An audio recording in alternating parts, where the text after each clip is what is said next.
मैं चैलेंज देता हूं इस कैमरे के सामने, जिसने ये आरोप लगाया है उसने पिछले, उसके ज्यादा पीछे मत जाओ, पिछले 2 चुनाव में उससे लोटन ऊन गिरवा दो, उसने कांग्रेस का वोट गिरा है। तो जो ये आरोप उदय भांजी के ऊपर लगाया, मैं मान जाऊंगा, मैं राजनीति छोड़ दूंगा अगर उसने कांग्रेस को वोट दिया होगा तो। इन सब को हाईकमान ने तुरंत एक्शन लेके पार्टी से बाहर करना चाहिए। दूसरा, अगर किसी ने शैलजा मुर्दाबाद का नारा लगाया है, रणदीप सुरजेवाला मुर्दाबाद का नारा लगाया है, उनको भी तुरंत प्रभाव से पार्टी से निष्कासित करना चाहिए। जो भूपेंद्र सिंह हुड्डा के ऊपर जो आरोप लगाने वाले लोग थे, उनमें से अगर एक ने भी कांग्रेस को वोट दे रखा तो जस्सी पेटवाड़ के सामने आके बताओ। मैं बैठा हूं, मैं बताऊंगा। मैंने चुनाव के बाद कांग्रेस ज्वाइन की है, मैंने भी आज तक कांग्रेस का वोट नहीं डाल रखा। कात्यायन जी हुड्डा साहब को अपना नेता मानते हैं, सीमा चौधरी जी शैलजा जी को अपना नेता मानती हैं, तो सबका बराबर हिस्सेदारी होगी।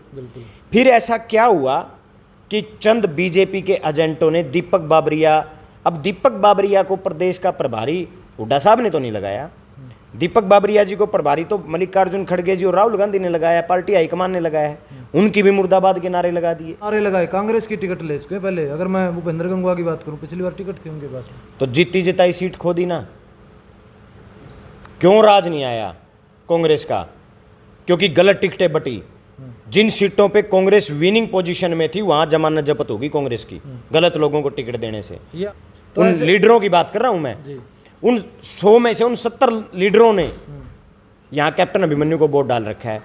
अगर टिकट जस्सी पेटवाड़ की कटती तो क्या निर्दलीय उम्मीदवार जैसे। दोस्तों नमस्कार, एक बार फिर स्वागत है मेरे साथ यानी मनीष जागलान के साथ। भाई कल एक बड़ा मुद्दा आपने देखा है, एक वीडियो बड़ी वायरल होने लग रही है कांग्रेस पार्टी की। कांग्रेस भवन के अंदर हिसार जो है नारेबाजी होती है, वो भी नारेबाजी आपने देखी होगी दूसरी पार्टी के खिलाफ होती है, लेकिन कल जो है कांग्रेस के लोगों ने कांग्रेस के खिलाफ जो है नारेबाजी करी, उसके ऊपर चर्चा करेंगे। एक बहुत चर्चित चेहरा मेरे साथ मौजूद इस वक्त जस्सी पेटवाड़, नानू दल के में जो बड़ी ताल ठोक रखी है टिकट की दावेदारी की। विधायक की जो है टिकट की अगर मैं बात करूं तो बड़ी दावेदारी ठोका है जस्सी भाई साहब। राम राम। राम राम भाई। जिस तरह इलेक्शन नज़दीक आने लग रहे जस्सी भाई, कड़िया न कड़िया कल वाली हलचल देख के ना लोगों के मन में और सवाल उठने लग रहे हैं। कल की जो वीडियो वायरल हुई, पहले तो उसके बारे में आपके विचार जानना चाहूँगा। देखो, वैसे बड़ी पार्टी है और बड़ी पार्टी में इस टाइप की छोटी मोटी हरकतें लाजमी हैं, होती हैं। क्या आप उसको छोटी मोटी कहते हैं? आपकी पार्टी के वो लोग जो टिकट मांगने के मतलब पूरी रेस के अंदर हैं, भूपेंद्र गंगवा की बात करूं, कृष्ण की बात करूं मैं, या फिर आपके हल्के के नानू हल्के के डॉक्टर अजय की बात करूं, जो आपका खोआ लग रहा है भाई टिकट मन ना मिलेगी, टिकट तो ना मिलेगी, इस तरह के कई बहुत बड़े बड़े चेहरे थे जो कल दीपक बावरिया बाबू बेटा के खिलाफ भी जो है नारेबाजी करने का काम करे। अब मुझे औरों का तो नहीं पता, मैं पर्सनली औरों को ज़्यादा जानता नहीं, लेकिन डॉक्टर अजय चौधरी जी के बारे में मुझे बड़ी हैरानी हुई। मैं उनको एक सुलझा हुआ आदमी मानता था, और लेकिन कल जो हरकत कुछ लोगों ने की है, मैं तो ये कहता हूँ, अगर किसी ने दीपक बाबरिया जी की मुर्दाबाद का नारा लगाया है, किसी ने बाबू बेटे की पार्टी हुड्डा साहब की मुर्दाबाद का नारा लगाया है, किसी ने उदय भांजी की मुर्दाबाद का नारा लगाया है, इन सब को हाईकमान ने तुरंत एक्शन लेके पार्टी से बाहर करना चाहिए। दूसरा, अगर किसी ने शैलजा मुर्दाबाद का नारा लगाया है, रणदीप सुरजेवाला मुर्दाबाद का नारा लगाया है, उनको भी तुरंत प्रभाव से पार्टी से निष्कासित करना चाहिए। क्योंकि इन लोगों की इन हरकतों से जो आज हरियाणा प्रदेश की जनता चाहती है कि हरियाणा में कांग्रेस का राज आए, हुड्डा साहब मुख्यमंत्री बने, इन लोगों की इन हरकतों से उन लोगों के दिलों पे ठेस पहुंचती है कि भाई हम कांग्रेस का राज लाना चाहते हैं, और ये लोग आए दिन कोई ना कोई नया विवाद खड़ा करते हैं। अब मैं तो आपको इन लोगों को, ये बीजेपी के इनडायरेक्ट एजेंट हैं। अगर आप कांग्रेस पार्टी में रह के कांग्रेस पार्टी के नेताओं के खिलाफ नारे लगाते हो तो जाहिर सी बात है कि आप बीजेपी से मिले हुए हो। मैं अगर कुमारी शैलजा जी मुर्दाबाद का नारा लगाता हूं, मैं अगर रणदीप सुरजेवाला जी की मुर्दाबाद का नारा लगाता हूं, तो इसका स्पष्ट संकेत है कि मैं कहीं ना कहीं बीजेपी वालों से मिला हुआ हूं। ये जंग कब खत्म होगी? रणदीप सुरजेवाला, किरण की बात करूं मैं, या फिर कुमारी शैलजा की बात करूं, भूपेंद्र हुड्डा की बात करूं, ये जंग कब तक खत्म होगी? क्योंकि इस जंग का खामियाजा आप भुगतने लग रहे हो, 10 साल हो गए राज दबार बैठे हो। जिस दिन ये लोग सच्चाई को पहचान लेंगे उसी दिन ये जंग खत्म हो जाएगी। अब जस्सी पेटवाड़ के कहने से भूपेंद्र सिंह हुड्डा जी मुख्यमंत्री नहीं बन जाते, उदय भांजी के कहने से मुख्यमंत्री नहीं बन जाते, या जयप्रकाश जी के कहने से हुड्डा साहब मुख्यमंत्री नहीं बनते। हरियाणा प्रदेश की जनता चौधरी भूपेंद्र सिंह हुड्डा को मुख्यमंत्री बनाना चाहती है, इसलिए लोग उनको कहते हैं कि हरियाणा में अगली सरकार हुड्डा की सरकार बनेगी, कांग्रेस की सरकार बनेगी। अगर हुड्डा साहब, पूरी पार्टी ने एक डिसीजन लिया, कल की मैं हिसार की आपको बात करूं, 3 लोग आए पर्यवेक्षक बनकर, एक आए गुजरात से कांतिबाई, उनको सीधा हाईकमान ने भेजा, एक पीसीसी पर्यवेक्षक लगाए गए रघबीर सिंह काद्यान 6 बार के एमएलए, एक सीमा चौधरी जी जो कि अपने मतलब कमेटी में मेंबर थी। काद्यान जी हुड्डा साहब को अपना नेता मानते हैं, सीमा चौधरी जी शैलजा जी को अपना नेता मानती हैं, तो सबका बराबर हिस्सेदारी होगी।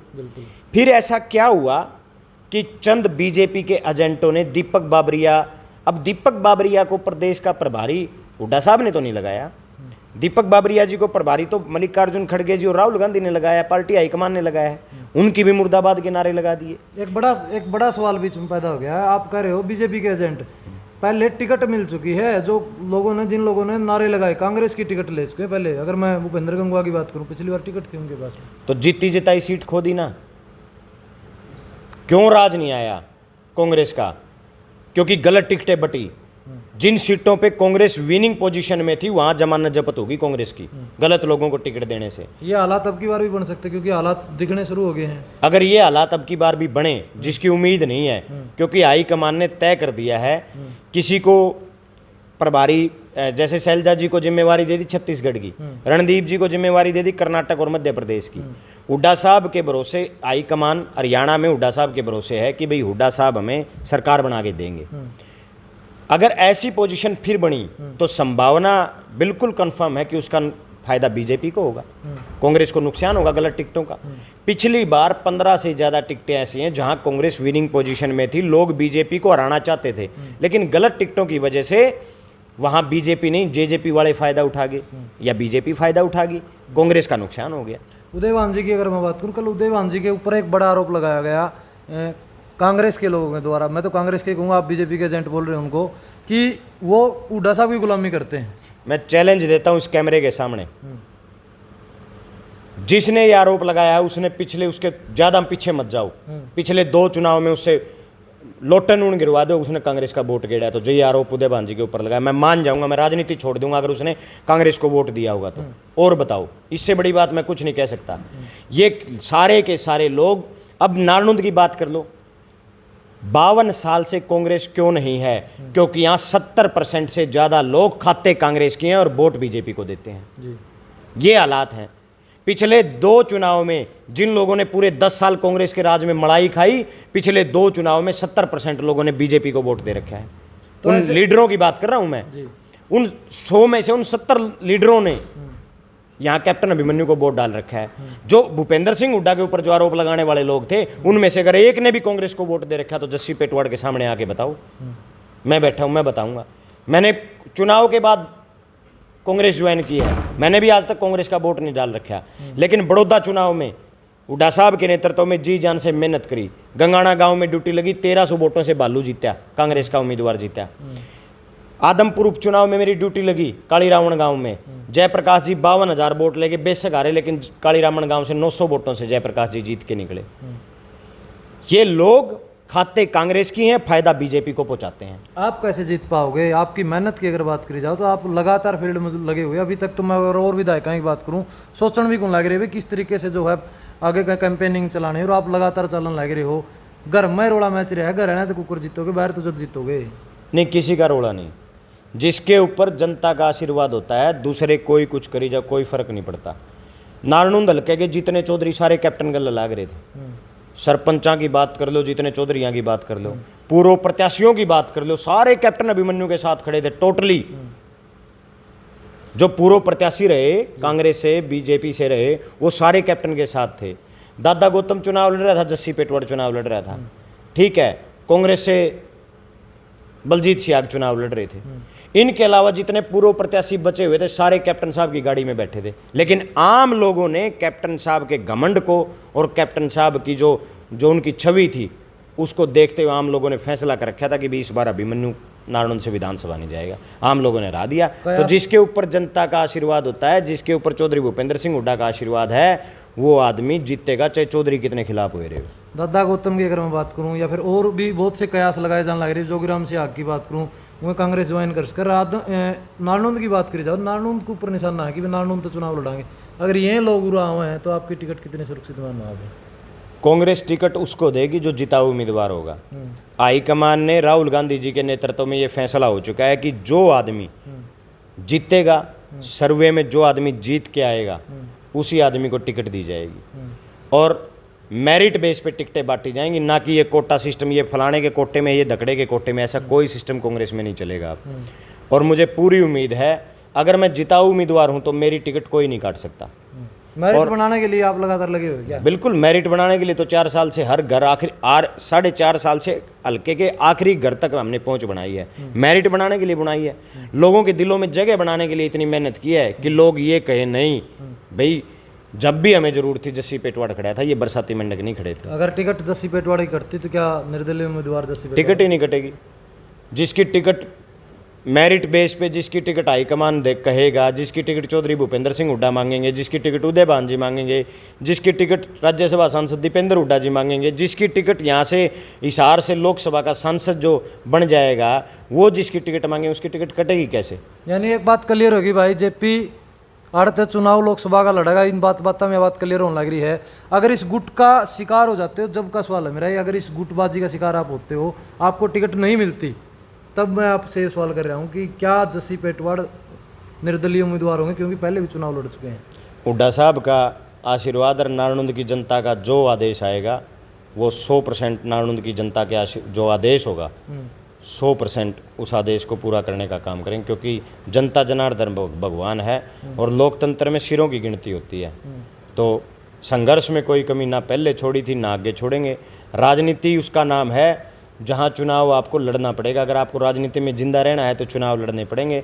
आपने चुनाव, एक बार आपने चुनाव छोड़ दिया, इसका मतलब आप कोसों पीछे चले गए हो, आपकी कोई गिनती नहीं है, बेशक आप कितनी भागदौड़ करते रहो। राजनीति में जिंदा रहना है तो चुनाव लड़ो, आप जिंदा रहोगे। पहले चुनाव लड़ा था और आप दोबारा चुनाव की तैयारी कर रहे हो, कितना ग्राफ अप होया है, क्या कुछ स्थितियाँ चेंज हुई है? पहले की परिस्थितियाँ बहुत अलग थी। हमने डिसीजन पहले इंडिपेंडेंट चुनाव लड़ने का लिया था, लेकिन फिर परिस्थितियों के उसमें जो स्थितियां जो बनी, वो पार्टी का जो ग्राफ लगातार बहुत नीचे डाउन आया। जैसे यहाँ कांग्रेस का 52 साल से बहुत ज़्यादा कोई गिनती में नहीं है, 67 सीटों की आंधी में भी यहाँ कांग्रेस का कैंडिडेट तीसरे नंबर रहा था। पिछली परिस्थितियाँ अलग थी, इस बार की परिस्थितियाँ कई गुना अलग हैं। पिछली परिस्थितियों में हमारे पास 20 से ज़्यादा गांव ऐसे थे जहां हमारा कोई झोला उठाने वाला भी नहीं था, एजेंट बनने वाला भी नहीं था। आज परिस्थितियां ऐसी हैं कि हर गली में 4 से 5 घर आज हमें इस बात का आशीर्वाद देते हैं, आगे बढ़ने का आशीर्वाद देते हैं, संघर्ष करने का आशीर्वाद देते हैं। तो पिछली परिस्थितियों में ज़मीन और आसमान का अंतर है। लोग कह रहे हैं कि हुड्डा सरकार आओगी, कांग्रेस आओगी, और ना इसका अगर मैं जिक्र करूँ हल्के का, आपके हल्के का जिक्र करूँ, नारनौंद का हमेशा सरकार के खिलाफ रहा है, तो क्या लग है कि अगला इतिहास भी चेंज होगा? नहीं, सरकार के खिलाफ नहीं रहा, सरकार के साथ तो 10 साल से है। जेजेपी के विधायक हैं दादा राम कुमार गौतम जी, उनकी गठबंधन में सरकार है। कैप्टन अभिमन्यु जी वित्त मंत्री थे, वो भी सरकार के साथ रहे। तो पिछले 10 साल से तो सरकार के साथ है। ये हल्का स्वाभिमानी हल्का है, और ये हल्का आप इसलिए कह सकते हो, ये हल्का बड़े फैसले ऐसे लेता है कि अपने स्वाभिमान को कभी नीचे नहीं होने देता। ये हल्का ये टिकट को नहीं, कैंडिडेट को वोट देता है। चाहे मैं 2000 में राम कुमार गौतम जी की बात कर लूँ, पीछे की बजाय दादा गौतम जी 2000 में इनेलो बीजेपी की टिकट लाए, राज इनेलो बीजेपी का आया, एमएलए राम भगत शर्मा जी निर्दलीय बने। 2005 में डॉक्टर अजय जी कांग्रेस की टिकट लेके आए, 67 सीट कांग्रेस की आई, रिकॉर्ड बना हरियाणा प्रदेश में। डॉक्टर अजय जी तीसरे नंबर रहे, एमएलए बना राम कुमार गौतम जी बीजेपी से। 2009 में राज कांग्रेस का आया, गौतम जी कांग्रेस की टिकट लेके आए, एमएलए बनी सरोज मोर। 2014 में यहाँ इनेलो की एक तरफा आंधी थी, हिसार जिले से 3 एमएलए भी बने, लेकिन यहाँ लोगों ने कैप्टन अभिमन्यु में भविष्य देखा। 2019 में 75 पार की टिकट कैप्टन अभिमन्यु लेके आए, और 75 पार की टिकट कैप्टन जब लेके आया तो लोगों ने उसका सिरिया निकालने का काम किया, क्योंकि लोगों को लगा कि भी ये घमंडी व्यक्ति है, लोगों की सुनी नहीं और उसको हराने का काम किया और दादा गौतम को एमएलए बनाने का काम किया।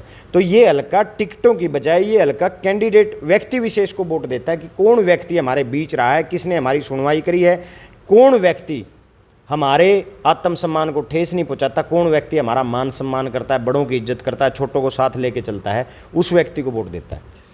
तो भाई आपका क्या कहना है पूरी जो कल का मैटर की अगर मैं बात करूं, कल की वीडियो भी आप देखने लग रहे हो लगातार, आप किस न मानो हो, क्या लगता है आपको? हरियाणा की अगर राजनीति की बात करी जाए, गुट जो बने हुए हैं, अगर मैं रणदीप सुरजेवाला की बात करूं या फिर कुमारी शैलजा की बात करूं या फिर मैं हुड्डा ग्रुप की बात करूं, आप किसको हरियाणा के अंदर एक अच्छी राजनीति में पकड़ के ऊपर मानते हैं, वो भी आप अपनी राय रखें। और मेरे साथ में जस्सी पेटवाड़ जी थे, उन्होंने सारी बातें जो है बड़े अच्छे तरीके से रखने का काम कराया और बहुत से सवाल थे वो भी पूछे हैं। अगर वो आपका कोई और सवाल है तो कमेंट जरूर करें, अगले इंटरव्यू में इनके साथ में दोबारा फिर वो सवाल जवाब करने का काम करें। बहुत बहुत धन्यवाद वैसे। बहुत बहुत धन्यवाद जी सबका।